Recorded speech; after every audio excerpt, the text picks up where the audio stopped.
그러므로 형제들아, 내가 하나님의 자비하심으로 너희를 권하노니 너희 몸을 하나님이 기뻐하시는 거룩한 산 제물로 드리라.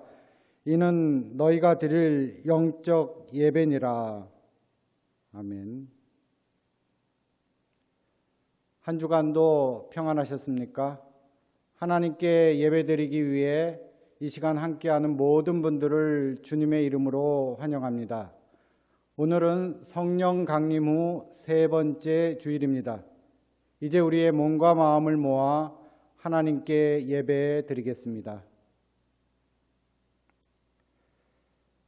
다 같이 찬송가 46장 이날은 주님의 정하신, 찬송가 46장 이날은 주님 정하신 함께 부르시겠습니다.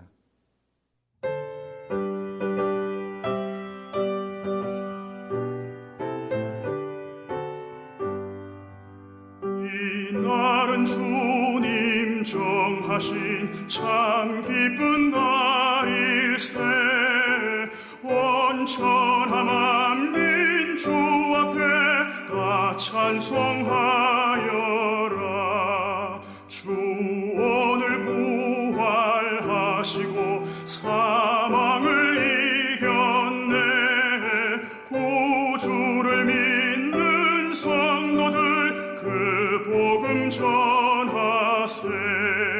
만왕의 왕인 예수께 호산나 부르세.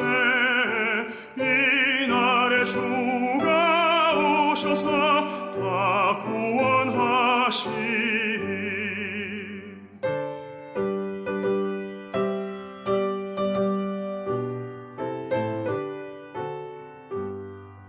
큰 권능 가진 구세주 살 길을 주려고 온 세상 만민 가운데 주 함께 계시네. 이날에 모인 성도들 호산나 부르세. 저 하늘 천군 천사도 다 화답하여라.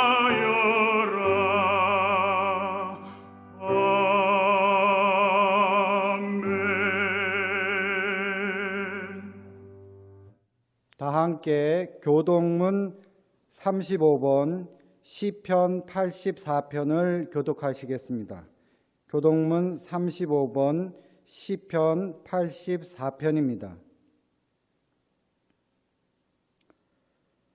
만군의 여호와여, 주의 장막이 어찌 그리 사랑스러운지요. 내 영혼이 여호와의 공정을 사모하여 쇠약함이요. 내 마음과 육체가 살아계시는 하나님께 부르짖나이다. 나의 왕, 나의 하나님, 만군의 여호와여. 주의 제단에서 참새도 제 집을 얻고 제비도 새끼들 보금자리를 얻었나이다. 주의 집에 사는 자들은 복이 있나니 그들이 항상 주를 찬송하리이다. 주께 힘을 얻고 그 마음에 시온의 대로가 있는 자는 복이 있나이다. 그들이 눈물 골짜기로 지나갈 때 그곳에 많은 샘이 있을 것이며 이른 비가 복을 채워 주나이다. 주의 공정에서의 한날이 다른 곳에서의 첫날보다 나은즉 악인의 장막에 사는 것보다 내 하나님의 성전 문지기로 있는 것이 좋사오니 만군의 여호와여, 주께 의지하는 자는 복이 있나이다. 아멘. 다 같이 참회의 기도를 드리겠습니다.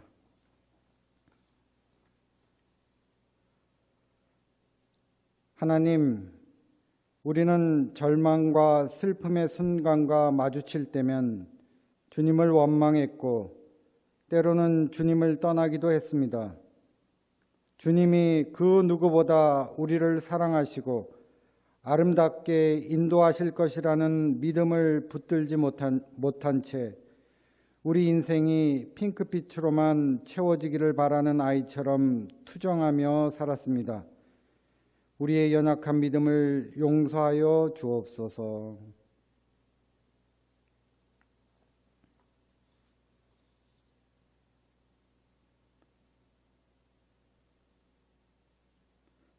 전능하신 하나님께서 우리를 불쌍히 여기시어 우리 주 예수 그리스도를 통하여 모든 죄를 용서하시고 성령을 통하여 선하게 살 힘을 주십니다. 이제 주님의 평화를 누리십시오. 아멘. 주님께서 주신 평화를 간직하면서 주위에 계신 분들과 저와 함께 평화의 인사를 나누겠습니다. 주님의 평화가 함께 하시기를 바랍니다 라고 같이 인사하겠습니다. 주님의 평화가 함께 하시기를 바랍니다. 주님의 평화가 함께 하시기를 바랍니다. 주님의 평화가 함께 하시기를 바랍니다.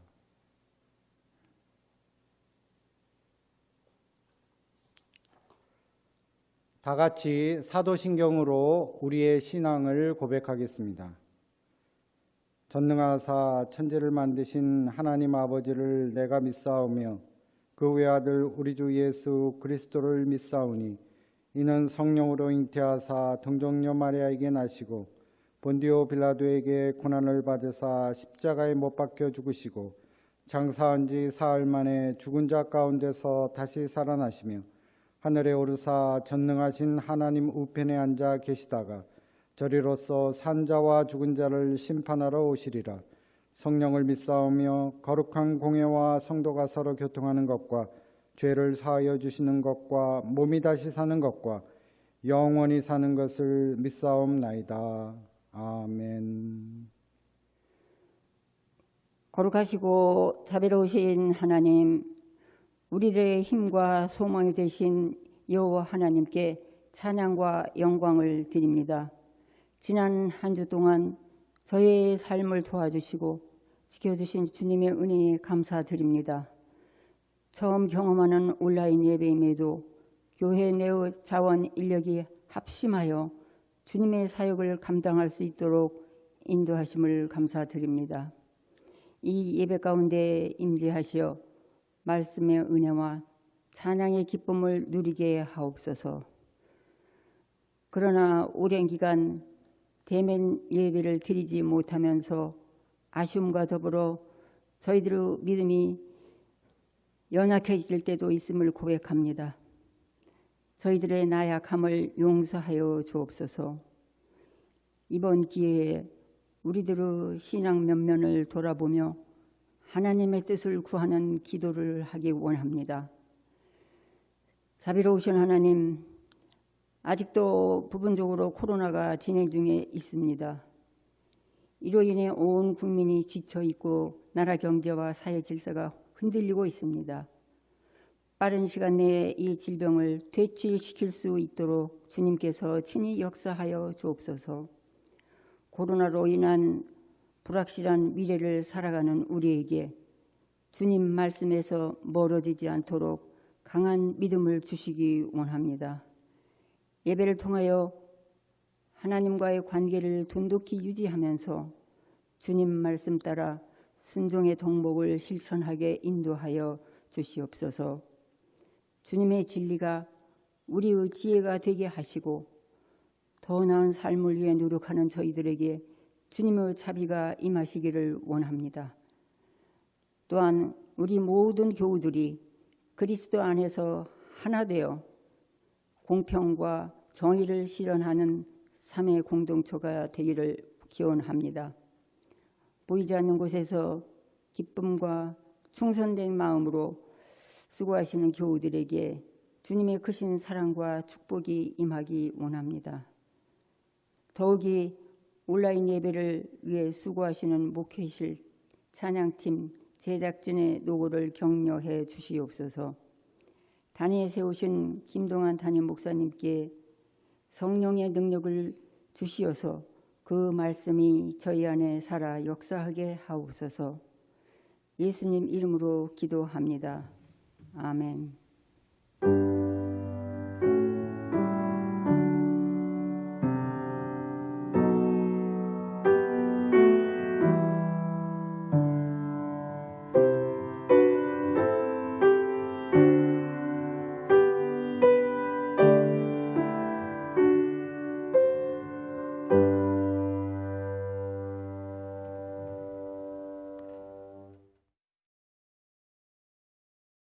우리에게 주시는 하나님의 말씀입니다.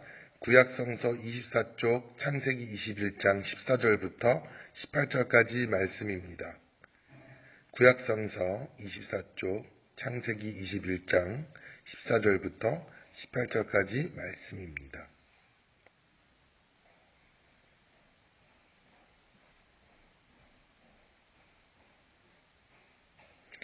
다음날 아침에 일찍 아브라함은 먹거리 얼마와 물 한 가죽부대를 가져다가 하갈에게 주었다. 그는 먹거리와 마실 물을 하갈의 어깨에 메어주고서 그를 아이와 함께 내보냈다. 하갈은 길을 나서서 부의 세바 빈들에서 정처 없이 헤매고 다녔다.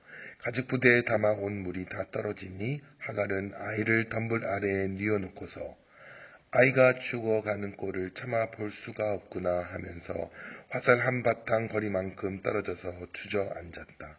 그 여인은 아이 쪽을 바라보고 앉아서 소리내어 울었다. 하나님이 그 아이가 우는 소리를 들으셨다. 하늘에서 하나님의 천사가 하갈을 부르며 말하였다. 하갈아, 어찌 된 일이냐, 무서워하지 말아라. 아이가 저기 누워서 우는 저 소리를 하나님이 들으셨다. 아이를 안아 일으키고 달래어라. 내가 저 아이에게서 큰 민족이 나오게 하겠다. 신약성서 서신서의 말씀 233쪽 로마서 6장 1절부터 5절까지 말씀입니다. 신약성서 서신서의 말씀 233쪽 로마서 6장 1절부터 5절까지 말씀입니다.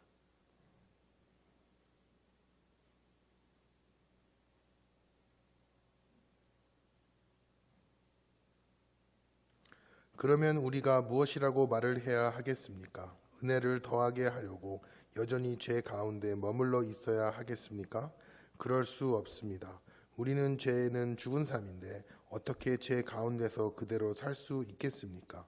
세례를 받아 그리스도 예수와 하나가 된 우리는 모두 세례를 받을 때 그와 함께 죽었다는 것을 여러분은 알지 못합니까? 그러므로 우리는 세례를 통하여 그의 죽으심과 연합함으로써 그와 함께 묻혔던 것입니다. 그것은 그리스도께서 아버지의 영광으로 말미암아 죽은 사람들 가운데서 살아나신 것과 같이 우리도 또한 새 생명 안에서 살아가기 위함입니다. 우리가 그의 죽으심과 같은 죽음을 죽어서 그와 연합하는 사람이 되었으면 우리는 부활에 있어서도 또한 그와 연합하는 사람이 될 것입니다.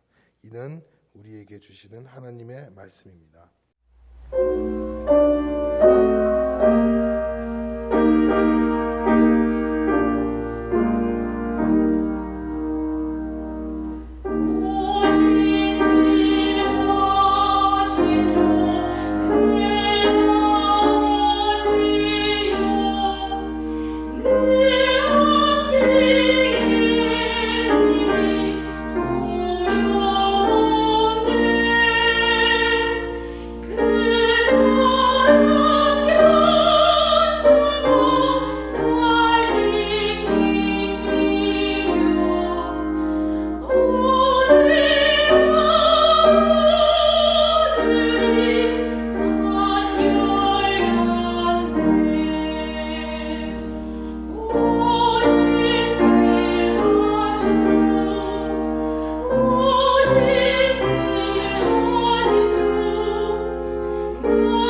오늘 우리에게 주시는 복음서의 말씀은 신약성서 14쪽, 마태복음서 10장 34절부터 37절까지 말씀입니다. 신약성서 14쪽, 마태복음서 10장 34절부터 37절까지 말씀입니다.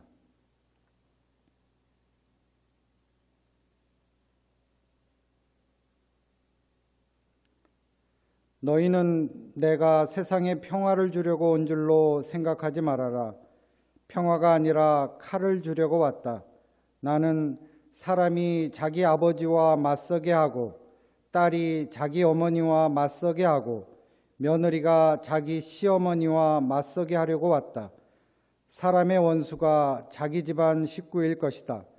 나보다 아버지나 어머니를 더 사랑하는 사람은 내게 적합하지 않고 나보다 아들이나 딸을 더 사랑하는 사람도 내게 적합하지 않다. 이는 우리에게 주시는 주님의 말씀입니다. 이 시간에는 김동환 담임 목사님께서 정답은 무엇입니까? 라는 제목으로 말씀 증언해 주실 때 큰 은혜 받는 시간 되시기를 바랍니다.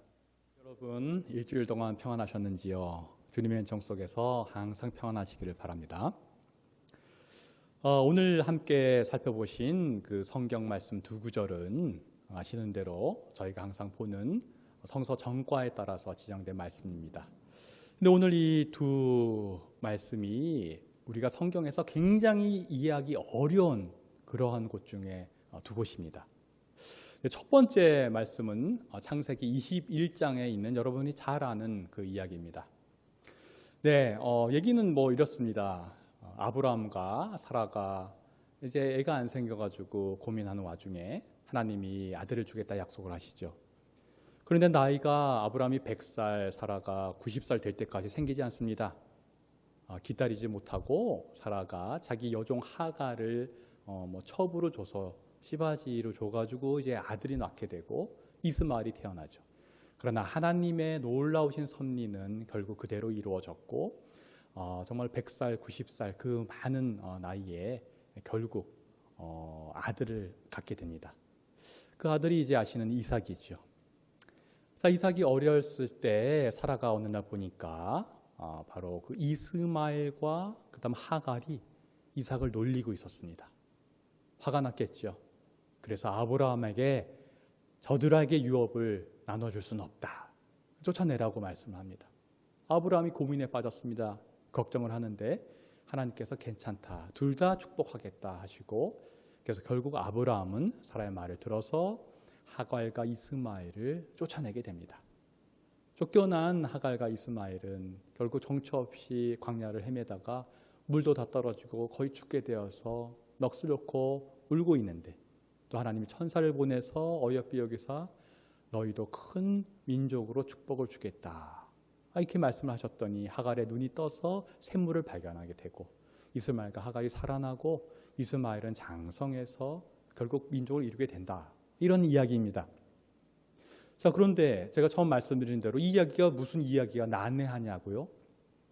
이 이야기 자체가 난해한 것은 아닌데 이 이야기 이후에 펼쳐진 인류의 역사를 보면 하나님의 섭리를 이해하기 어렵습니다. 왜냐하면은 아브라함, 믿음의 조상인 아브라함을 통해서 이제 두 민족이 나뉘게 되는 거죠. 아브라함의 후손으로서의 하갈을 통해서 난 이스마엘을 통해서 무슬림들이 나타나게 되었고 그 무슬림을 통해서 무슬림인 마호메트가 그들의 구원자가 되어서 지금 이슬람교가 태어난 거죠. 아브라함 같은 아브라함을 통해서 본처인 사라를 통해 낳은 이삭을 통해서 결국 유대인들이 태어나게 된 거고 유대인으로서 우리의 구세주 예수 그리스도가 이 땅에 오셨고 그래서 우리가 믿는 기독교가 탄생을 한 겁니다. 인류의 역사 수천 년 동안에 바로 이 두 최대 종교인 이슬람교와 기독교는 그때로부터 지금까지 철천지 원수처럼 사이가 안 좋은 것을 여러분이 알고 있을 것입니다. 세계 인구가 70억이 넘는다고 하는데 그중 반 이상이 이 최대 2 종교를 믿고 있는 사람들입니다. 기독교와 이슬람교의 엄청난 관계, 나쁜 거 여러분들 아시지요? 자, 그러니 이야기는 안 해야 합니다. 왜 하나님은 그때 그렇게 양쪽 다 축복을 하셔서 수천 년에 걸쳐서 이슬람교와 기독교의 이런 관계를 만드셨는지, 도대체 그 뜻은 무엇일까요? 그런 뜻만 아니라 우리의 인생에서도 도대체 하나님의 섭리가 무엇인지 참 모를 때가 많습니다. 왜 이런 일들이 인류에게 벌어졌는지, 왜 코로나 사건이 터져서 이렇게 온 인류가 걱정에 휩싸였을까요? 우리의 삶 속에서 어려움들을 당할 때 도대체 그것은 무엇일까요? 여러분이 저에게 왜 하나님이 그렇게 하셨는지 묻는다면 제가 말할 수 있는 것은 이것입니다. 저는 정답을 모릅니다. 정답을 모르는 게 그게 정답입니다.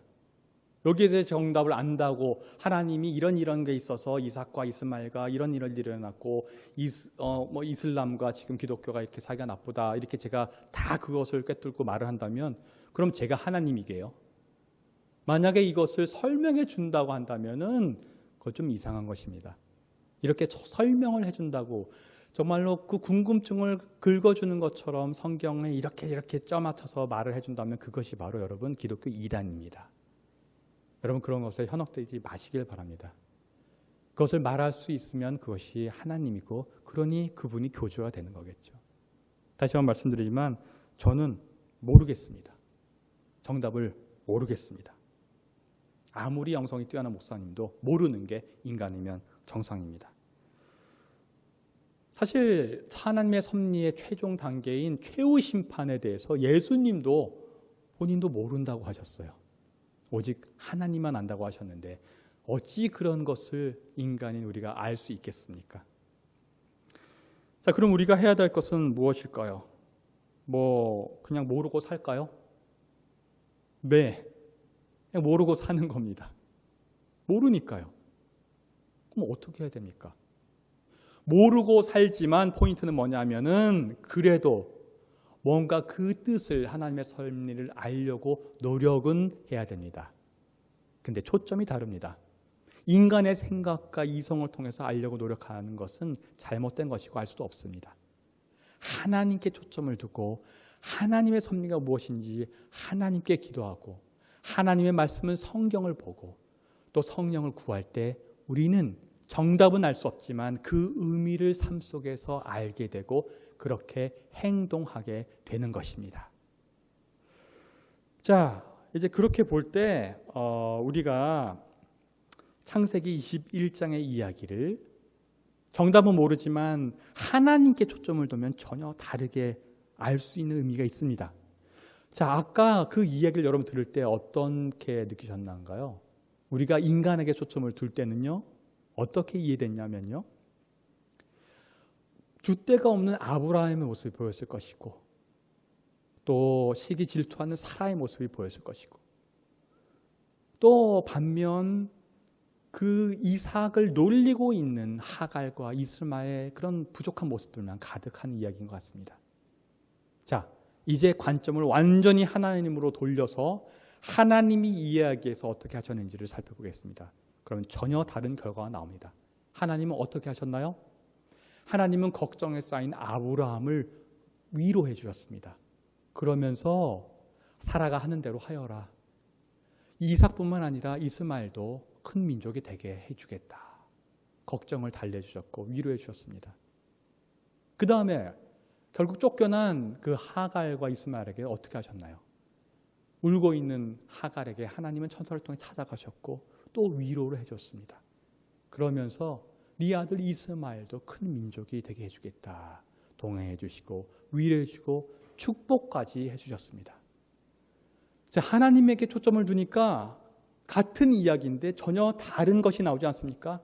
아까는 시기하고 질투하고 싸우고 쫓아내고 울고 이런 인간의 모습이 이 이야기인데 같은데 이 하나님께 초점을 두니까 이야기는 위로해주고 동행해주고 함께해주고 축복까지 해주는 놀라운 이야기였던 것입니다. 바로 이것이 정답입니다. 하나님의 섭리를 우리 머리로 정답을 알 수는 없지만 우리가 이것을 믿음을 통해서 우리의 마음으로 그리고 행동으로 찾아낼 수는 있습니다.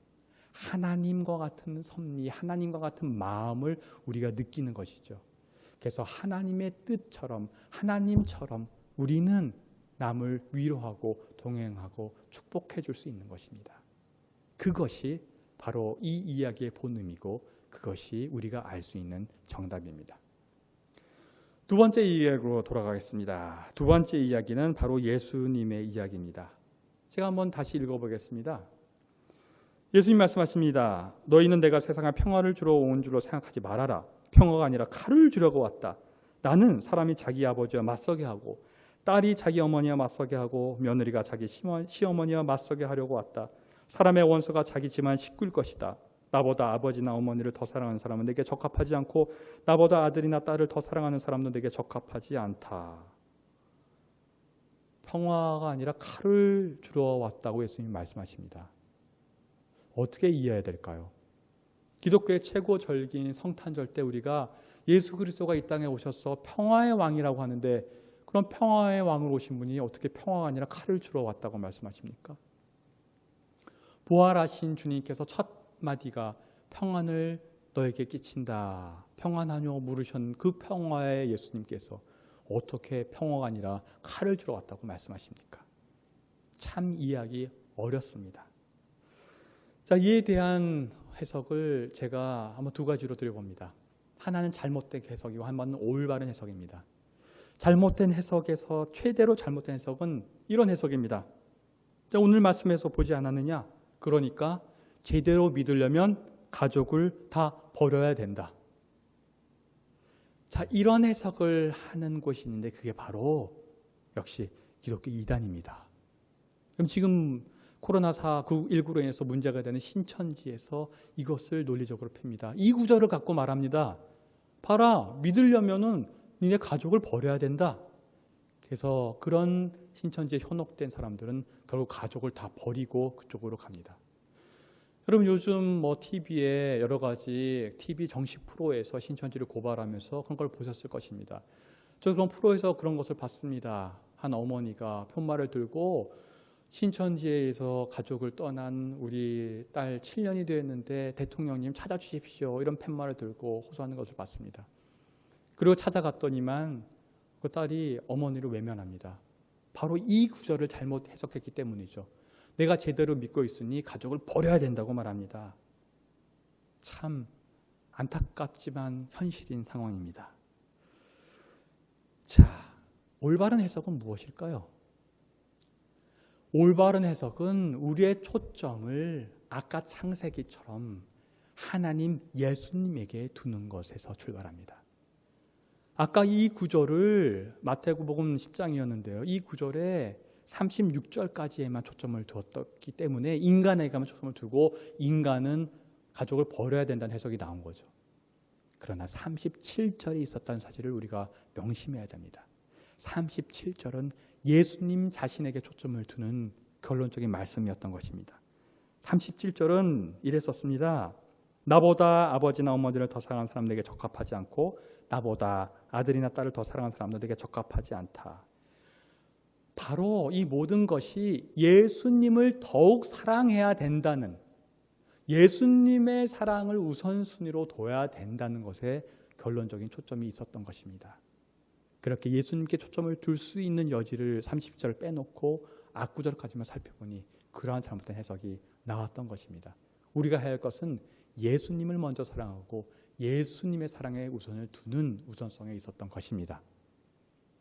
그런데도 역시 의문은 않습니다. 그래도 그렇지 아무리 예수님을 제대로 믿는다고 그래도 가족과 이렇게 서로 나쁜 관계가 되는 그런 것이 올바른 것입니까? 어떻게 그렇게 말할 수 있겠습니까? 라는 질문이 여전히 남아 있습니다. 그런데 말씀입니다. 이것은요, 진짜 예수님께 우선순위를 두고 예수님을 진짜 사랑해보지 못했기 때문에 나오는 질문일 뿐입니다.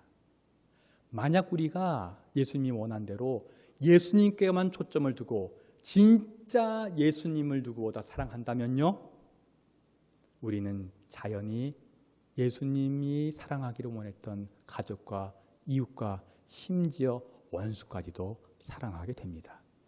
우리가 진짜 예수님을 사랑하지 못했기 때문에 드는 질문이었을 뿐입니다. 자, 우리가 누구를 사랑한다고 생각해 보십시오. 어떻게 사랑을 합니까? 그 사람이 진짜 원하는 것을 해주고 싶어 합니다. 여러분 혹시 지금 연애 중인 분이 있거나 또 자녀 중에 연애에 있는 사람이 있으면 이런 분별법을 알려주시기 바랍니다. 진짜 이 사람이 나를 사랑하는지 안 하는지에 대한 분별법은 이겁니다. 내가 사랑한다는 그 사람이 진짜 원하는 것을 해준 사람은 제대로 사랑하는 것입니다. 선물을 줄 때 내가 정말 사랑한다고 하면서 내가 좋아하는 선물을 사주는 경우가 있습니다. 그건 진짜 그 사람을 배려하고 사랑한 것이 아니죠. 진짜 그 사람을 사랑한다면 그 사람이 원하는 선물이 무엇인지 고민하고 그 사람이 원하는 선물을 사주는 사람이 진짜 그 사람을 사랑하는 진정한 사랑, 그런 사람입니다. 마찬가지입니다. 우리가 예수님을 진짜 사랑한다는 것은 예수님이 진짜 원하는 것이 무엇인지, 예수님의 섭리, 하나님의 섭리가 무엇인지 하나님께, 예수님께 초점을 두고 그것을 찾는 사람입니다. 하나님, 예수님을 진짜 사랑하면 그렇게 돼 있다는 거죠. 그럼 예수님이 진짜 원하고 예수님이 사랑했던 방식은 무엇인가요? 그건 예수님이 말씀하신 구절이 있지 않습니까? 요한복음 13장에 나와 있죠. 너희들에게 새 계명을 준다. 내가 너희를 사랑한 것 같이 너희도 이웃을 사랑하라는 것입니다. 예수님이 어떻게 사랑했습니까? 목숨을 다 내어놓고 이웃을 사랑했습니다. 우리를 위해서 십자가에 달려 돌아가시기까지 우리를 사랑하셨고 원수까지도 사랑하셨습니다. 너희도 그렇게 사랑하라는 계명을 계속 주셨습니다. 예수님을 진짜 사랑하는 사람은 이것을 알게 되고 우리가 그렇게 하려고 노력하는 사람입니다. 자, 그러니 예수님을 진짜 사랑하라고 말씀을 했을 때 가족은 그럼 저버리게 될까요? 아니요. 예수님을 진짜 사랑하는 사람은 예수님이 원하는 사랑을 하게 되고, 따라서 예수님처럼 가족뿐 아니라 이웃도, 심지어 원수까지도 사랑하게 되는 것입니다. 따라서 저는 이렇게 생각합니다.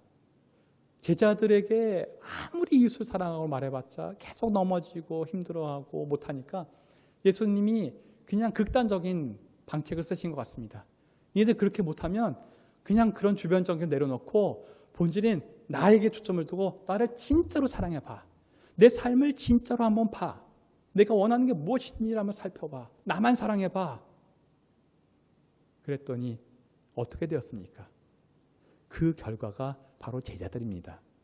처음에는 못했지만 결국 부활하신 주님을 만나고 성령 체험을 하면서 제자들은 결국 예수님이 누구인지, 그 섭리가 무엇인지를 알아냈고 예수님이 원하신 대로 남을 사랑했습니다.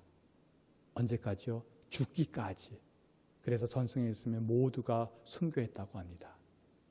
예수님께 진짜 초점을 두고 예수님을 사랑한 사람은 자연히 가족뿐 아니라 이웃을, 심지어 원수까지도 사랑했던 것이죠. 제자들이 그것을 증명한 것입니다. 따라서 예수님이 그 처방을 내신 것입니다. 나에게 초점을 두고 나만 사랑해봐라. 그것을 만약 한다면 너희는 내 사랑을 통해서 당연히 가족도 사랑하게 될 것이라는 것이었던 것이죠. 자, 이렇게 볼 때 결국 예수님을 진짜 사랑하는 사람은 예수님께서 하셨듯 우리도 남을 사랑하게 됩니다. 가족뿐만 아니라 우리의 이웃도 예수님의 사랑으로, 그 넘치는 사랑으로 다 사랑하게 됩니다. 원수까지는 힘들겠지만 진짜 그렇게 한다면 제자들처럼 순교의 각오로 그런 것도 하게 되겠지요. 결국 문제는 무엇이었습니까? 문제는 이 애매한 말씀을 하신 예수님에게 문제가 있었던 것도 아니고, 평화라고 하시면서 칼을 주겠다 하신 예수님의 잘못도 아니고, 결국 진짜 예수님을 사랑하지 못한, 그 뜻을 분별하지 못한 우리들에게 있었던 것입니다. 말씀을 마무리합니다. 우리는 하나님의 뜻을 정확히 분별할 수 없습니다. 우리가 왜 하나님이 이삭도 이스마엘도 동시에 축복해서 수천 년이 내려오도록 지금 세계 인구의 반인 기독교와 이슬람이 그렇게 싸고 있는지 우리는 그 뜻을, 그 정답을 알 수 없습니다. 우리는 예수님의 말씀도 이해할 수 없습니다. 평화의 왕으로 오신 예수님이 왜 칼을 죽이겠다 그런 말씀하셨는지 정확한 정답을 우리 알 수 없습니다. 이처럼 인간인지라 우리는 알 수 없지만, 머리로는 알 수 없지만, 우리는 마음으로, 우리의 신앙으로 나름대로의 의미를 정답으로 알 수는 있습니다. 바로 인간이 아닌 하나님께 초점을 두고 말씀을 묵상할 때 그것이 가능합니다. 인간의 머리가 아닌 하나님이 어떻게 생각하셨는지, 예수님은 어떻게 생각하셨는지, 하나님이 원하는 것은 무엇인지, 예수님이 원하는 것은 무엇인지에 초점을 두고 하나님을 붙잡고 예수님을 붙잡고 성령님을 붙잡을 때 우리는 그 뜻의 의미를 깨닫게 되는 것입니다. 그리고 그 뜻을 실천하게 되는 것입니다. 여전히 정답은 모르지만 우리는 하나님처럼, 예수님처럼 그렇게 행동하려고 노력하는 참 신앙인이 된다는 사실입니다. 자, 정답은 모르지만 하나님을 붙잡으시길 바랍니다. 정답을 모르지만 예수님께 초점을 두시길 바랍니다. 정답을 모르지만 성령님을 간구하기 바랍니다.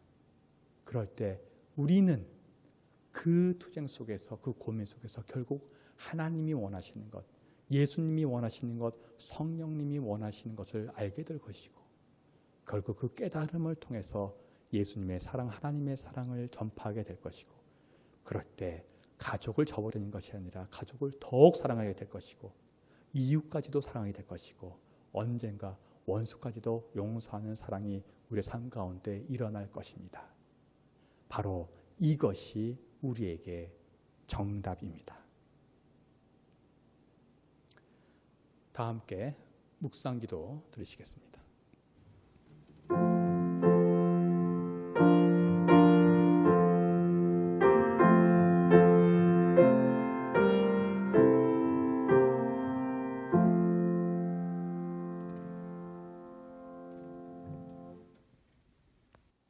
다 함께 찬송가 314장 내 구주 예수를 더욱 사랑, 314장 내 구주 예수를 더욱 사랑 부르시겠습니다.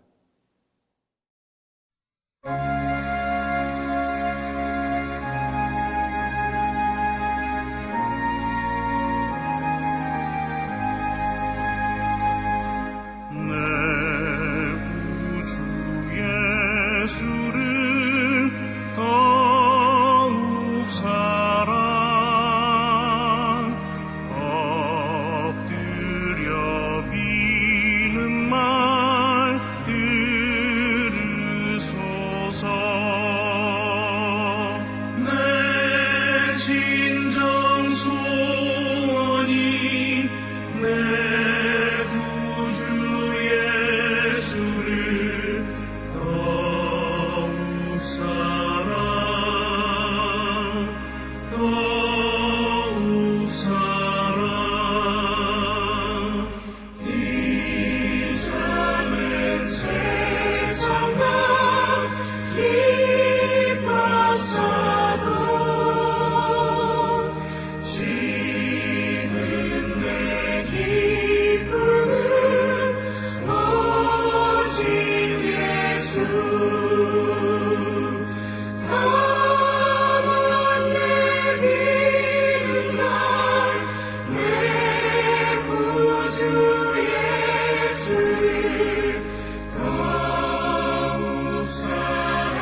하나님, 오늘 주일 아침 온라인으로 이렇게 예배드릴 수 있는 여건과 시간 허락해 주심을 진심으로 감사드립니다.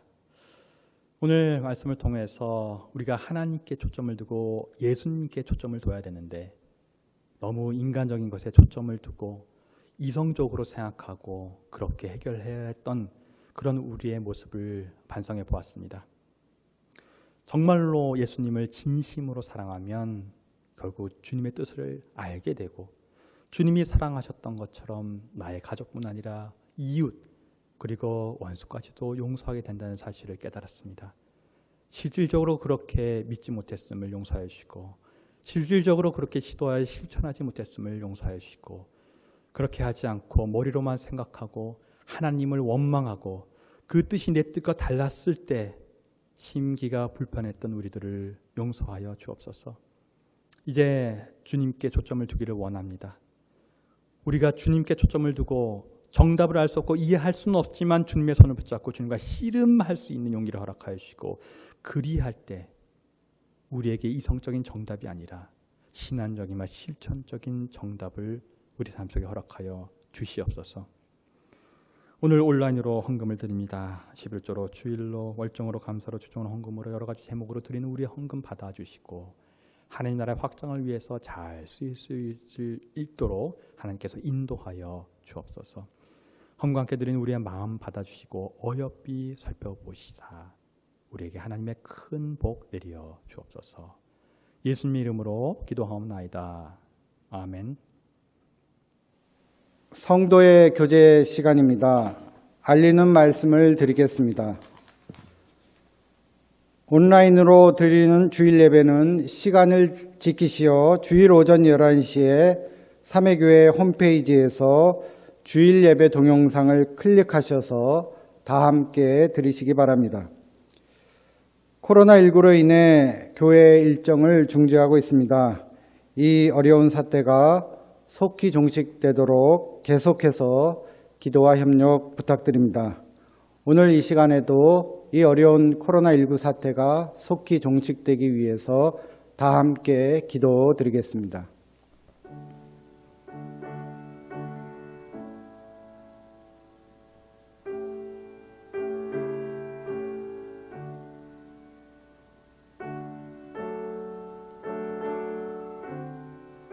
사랑의 하나님, 이 시간 저희들이 각자의 자리에서 이 코로나19 사태의 조속한 종식을 위해서 기도했습니다.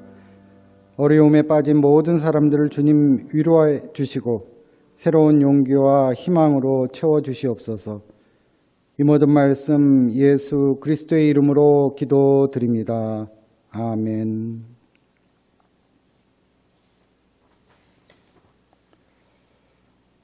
다 함께 찬송가 635장 주기도문 부르신 후에 김동환 담임 목사님의 축도로 예배를 마치겠습니다.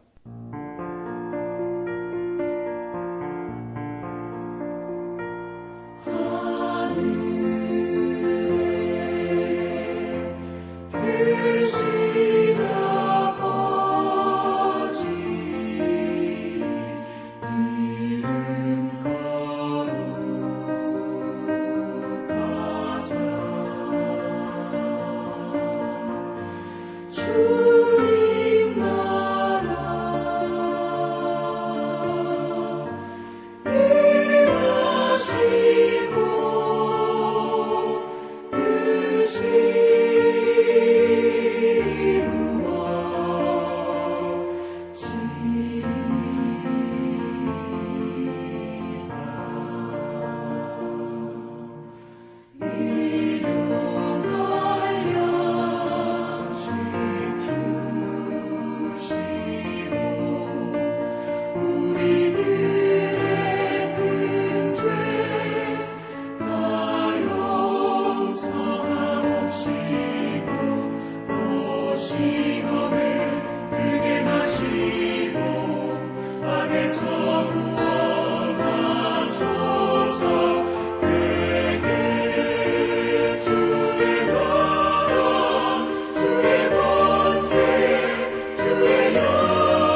지금은 우리 주 예수 그리스도의 은혜와 하나님의 놀라우신 사랑하심과 성령님의 인도 교통하심이 오늘 거룩한 주일 주님께 온라인으로 예배를 드리고 또 말씀을 통해서 내 삶 속에 이해할 수 없는 그 문제에 대해서 오히려 하나님께 질문하고 하나님의 뜻을 알아가고 하나님, 예수님, 성령님의 그 사랑을 통해서 그 모든 문제의 해결 이루어가는, 그래서 하나님과 동행하면서 우리의 문제를 풀어감으로써 원망하지 않고 예수님처럼 사랑하기로 다짐하는 우리 모두 위에 지금부터 영원토록 함께 하시기를 간절히 축원하옵나이다.